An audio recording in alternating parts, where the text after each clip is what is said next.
En primer lugar, muy buen lunes, profesoras y profesores presentes. Mi nombre es María Esperanza Álvarez y a continuación presentaré el anteproyecto Mutua. Para contextualizar, la investigación surge bajo la Declaración de la Alimentación como un derecho humano básico que debe garantizar el Estado.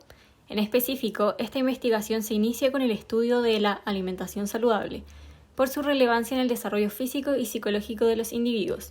Por ende, si la población de un país tiene una buena base alimenticia, esto repercute significativamente en lo colectivo, por ejemplo, en un buen desarrollo productivo, económico o cultural.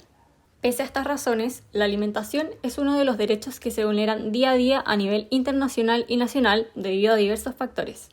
Los estados no han logrado proteger el acceso a una buena alimentación a los individuos de sus respectivos países. Esto permite que siga siendo necesario tomar acción desde diversas áreas para garantizar el acceso al recurso suficiente y así contribuir al bienestar y desarrollo íntegro de todas las personas. Es por esto que la investigación pretende conocer cuáles son los factores que inciden en la alimentación y de qué manera afectan en ella, con el objetivo de lograr establecer una contribución a esta área. En primer lugar, veamos el panorama de la alimentación. La alimentación saludable se define como una selección equilibrada, variada y adecuada de alimentos que se consumen durante un periodo de tiempo, según el género, la edad, el nivel de actividad física y el estado fisiológico de una persona. Para cada persona hay una pauta de alimentación específica. Sin embargo, también hay pautas generales para conocer cómo alimentarse correctamente para el común de la población. Las recomendaciones de la OMS y el Ministerio de Chile indican que se debe poner especial atención en la ingesta de frutas y verduras, ya que éstas representan al mayor grupo de alimentos a ingerir por día y estos aportan a su vez vitaminas y minerales que no pueden ser extraídos de otras fuentes. Cuando no hay una alimentación saludable, se genera un desequilibrio a nivel fisiológico que se conoce como malnutrición. Esta se produce debido a un consumo excesivo o insuficiente de macro y micronutrientes y puede repercutir en enfermedades no transmisibles como la obesidad, la diabetes, la hipertensión, entre otras. En Chile, la malnutrición afecta aproximadamente al 75% de los ciudadanos, ya que abarca tanto a la desnutrición como al sobrepeso. Según datos del MinSal, 1,3% de la población tiene algún grado de desnutrición, mientras que el 74,2% tiene algún grado de sobrepeso.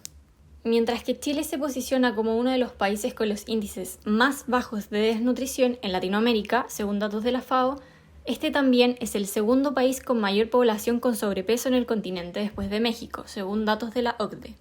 Estos estados de malnutrición se pueden dar por dos razones principalmente. El primero tiene que ver con los hábitos alimenticios, producto del acelerado estilo de vida, mientras que el segundo se relaciona con el estado de seguridad alimentaria. La investigación se sitúa en este último punto, por lo que es necesario definir este concepto. La seguridad alimentaria se define como la disponibilidad y acceso de alimento en todo momento, en cantidad y calidad nutricional suficiente para satisfacer las necesidades alimenticias para llevar una vida activa. Esta se basa en 4 pilares: la disponibilidad, el acceso, la utilización y la estabilidad. La disponibilidad es el primer peldaño de la alimentación, es decir, este se refiere a que se cultive o produzca el alimento y todo lo que se relaciona a ello. Si los alimentos se han producido, la siguiente pregunta es si los hogares tienen acceso a dicho alimento, entendiendo acceso como acceso físico, económico, etc. Ahora, si las familias tienen acceso, la utilización se refiere al aprovechamiento de los nutrientes y energía de los alimentos. Y en último lugar, la estabilidad es la condición de que el sistema fluya, es decir, si un pilar anteriormente mencionado se ve afectado, se genera un estado de inestabilidad, que se conoce como inseguridad alimentaria. Los factores que afectan al sistema los llamaremos factores externos. Estos son cualquier actividad planificada o no que interfiera en el flujo de la alimentación.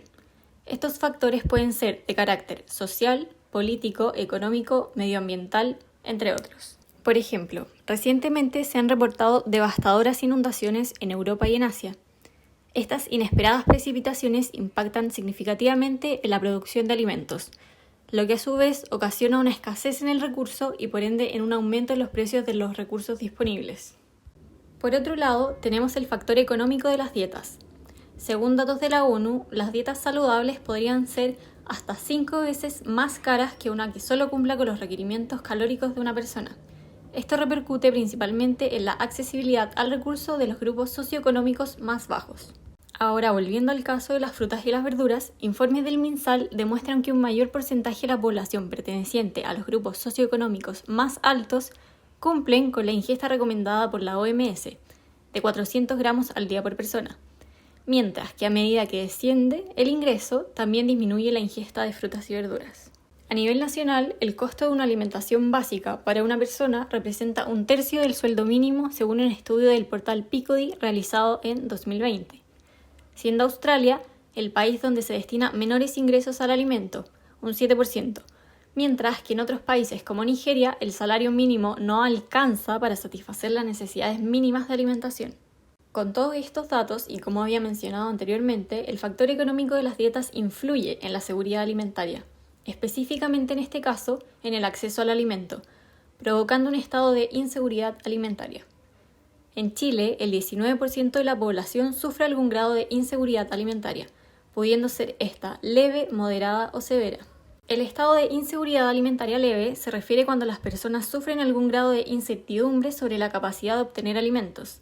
En el estado de inseguridad alimentaria moderada, se pone en riesgo la calidad y la variedad de los alimentos, mientras que en la inseguridad alimentaria severa se reduce la cantidad de alimento y se saltan algunas comidas.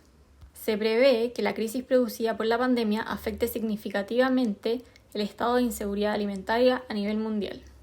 Una estrategia para hacer frente a los factores externos que influyen tanto en la disponibilidad como en el acceso a los alimentos es la autonomía alimentaria, es decir, la capacidad de los productores para tomar decisiones en todos los aspectos del cultivo. Esto se refiere al uso de pesticidas, tipos de semillas, etc. Un ejemplo de autonomía alimentaria en este contexto es la autoproducción del alimento en el hogar a través de huertos o jardines comestibles.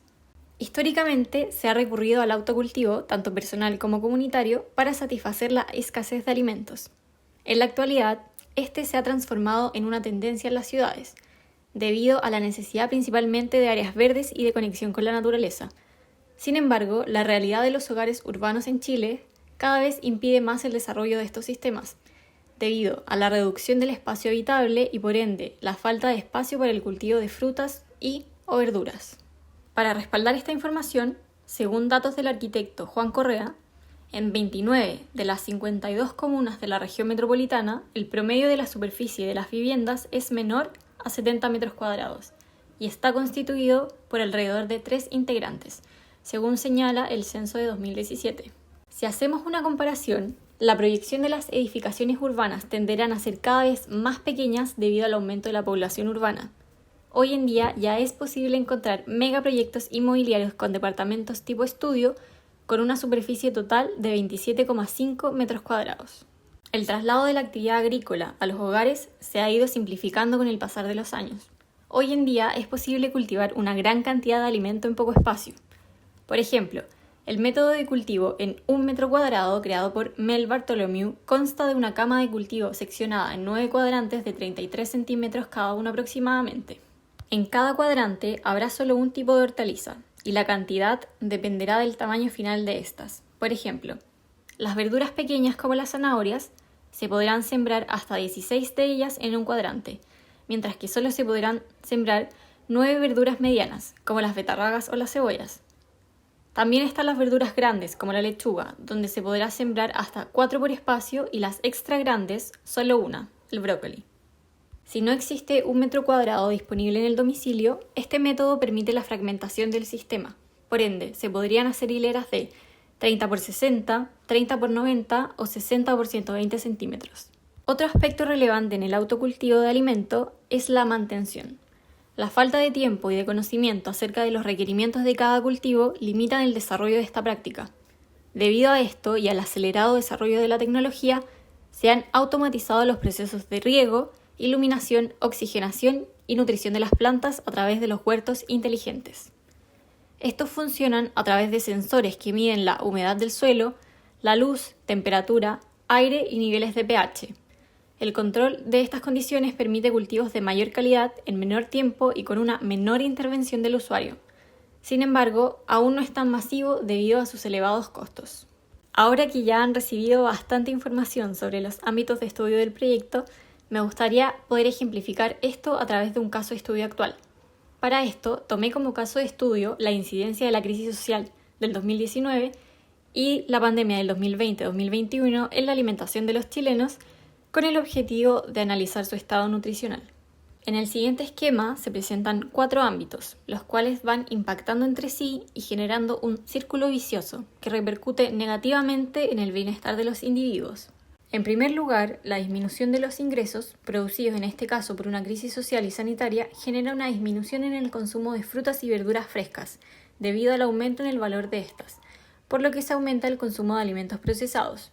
En consecuencia, y a largo plazo, este tipo de alimentación podría repercutir en problemas cognitivos y por ende en una disminución en el rendimiento académico y laboral, lo que se traduce en una potencial disminución de las oportunidades de desarrollo, haciendo que el sistema se repita reiteradas veces y generando un estado de inseguridad alimentaria constante, si no permanente.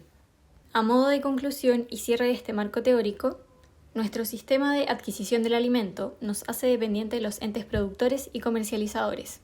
Entonces, ante la irrupción de diversos factores externos negativos en la cadena de producción, suministro u otros, se impacta principalmente el costo de los alimentos y por ende el acceso de estos.